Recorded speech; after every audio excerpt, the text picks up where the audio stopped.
गुलाब मोहब्बत के इजहार का जरिया तो है ही, ये फूल इसके अलावा कई जज्बों का अक्कास भी है। गुलाब जैसी रंगत और खुशबू किसी दूसरे फूल में नहीं।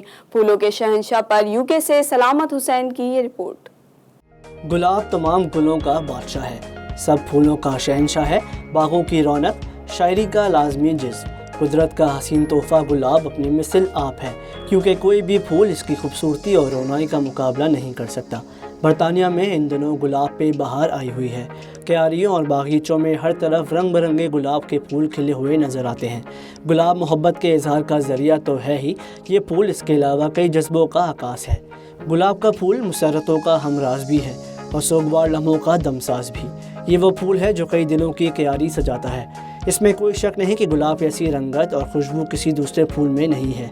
गुलाब का सुर्ख रंग जज्बे और मोहब्बत की अलामत तस्वर किया जाता है, जबकि ये रिवायती वैलेंटाइन डे का फूल भी है। शेक्सपियर ने अपने एक ड्रामे रोमियो एंड जूलियट में गुलाब के बारे में लिखा है कि नाम की क्या अहमियत है, गुलाब को जिस नाम से पुकारो उसकी महक कम नहीं होगी।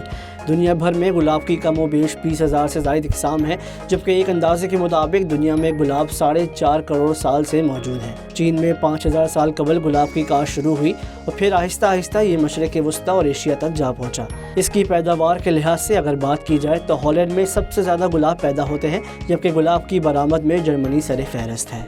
शायरी की कोई महफिल हो या फिर हो खुशी की कोई भी तकरीब, कुदरत का ये हसीन तोहफ़ा ना सिर्फ हमारी ज़िंदगी में हमारी खुशियों को चार चांद लगाता है, बल्कि हमारे इस दुनिया से रुखसत होते वक्त भी हमारा साथ निभाता है और हमारी मरकत की जीनत बन जाता है। सलामत Hussain, voice of south Asia, United kingdom.